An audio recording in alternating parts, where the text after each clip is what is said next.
So let's talk about Frank Lampard as the interim manager and why he is not the problem right now at Chelsea. Yes, I understand the results we've had in these last three games. Wolves, Brighton, and Real Madrid in the Champions League. Now let's dive into all three of those games. Now the first one against Wolves. This was about 48 hours after Frank Lampard was given the manager job at Chelsea as the interim. So therefore, again, this was going to be a difficult task for any manager to come in.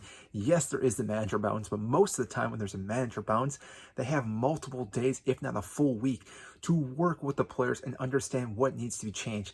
And on top of that, he had to rest players for the Real Madrid match that we played in the Bernabeu. Now, going into that match itself, anytime you have to play Real Madrid is going to be difficult, whether you're playing home, but especially away at the Bernabeu. And then on top of that, in the Champions League, because we all know that Real Madrid is one of the best teams to ever be in the Champions League. And therefore, again, it's always a difficult task. And like I said, Frank Lampard stepping into this is going to be very difficult. Yes, you're hoping that things will work out for this team.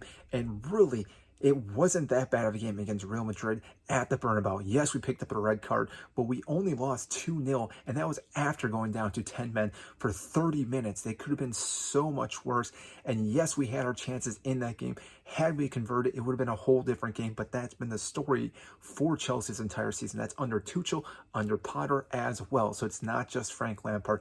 And then the last game against Brighton, same thing. We have to rest players because we're playing Real Madrid for the second leg at Chelsea at Stamford Bridge, where we need players to be fully fit to play that and give us a chance to advance into the semifinals. Now, yes, I understand there's a massive hill that we need to get over to get past Real Madrid, but we still have the opportunity. Being 2 goals down is not that difficult. We can easily score a goal early in that match and put some pressure onto Real Madrid and really dictate that game. Now, yes, you could say it was Brighton, but really Brighton, they've already beat us once this season under Graham Potter. So again, it's not that really shocking that they beat us again with pretty much our B squad. And the thing is that Frank Lampard right now is just utilizing players that he has. The good thing with this, and I don't think a lot of fans understand this, is that he's able to mix and match different players, different tactics, different formations, because we can see what's working with some of these players, because this season is pretty much shot. So the fact is that we can do this under a manager that has no pressure because he is the interim manager. We know he'll be gone at the end of the season. Gives some insight for our board, for the new manager who will come in, whether that's Julian Nagelsmann, Luis Enrique, or even Antonio Conte, who's now been rumored to Chelsea.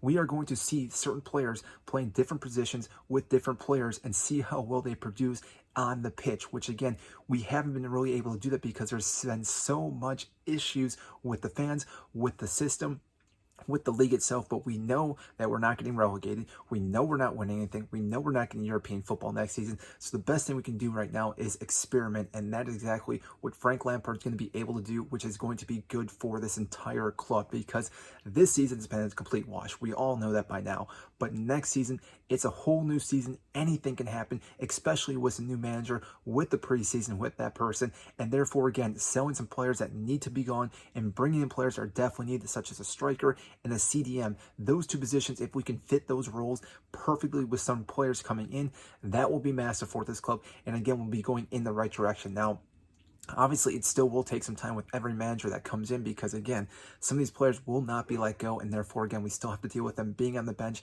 maybe being issue in the locker room. But overall, right now, we're having this issue or this current system where we're able to analyze everything that's going on with Frank Lampard. And again, there's no pressure on Frank Lampard. He's a fan favorite, again, a legend at the club, and therefore, again, it made sense why we brought him in. We were not expecting to make the top 4, even top 5 with Frank Lampard, because that was pretty much completely gone out for next season. And again, right now for Frank Lampard, the best he can do is keep experimenting with these players and, again, figuring out who the best players are going to be at this club for the next season and the season after that, forever who that could be.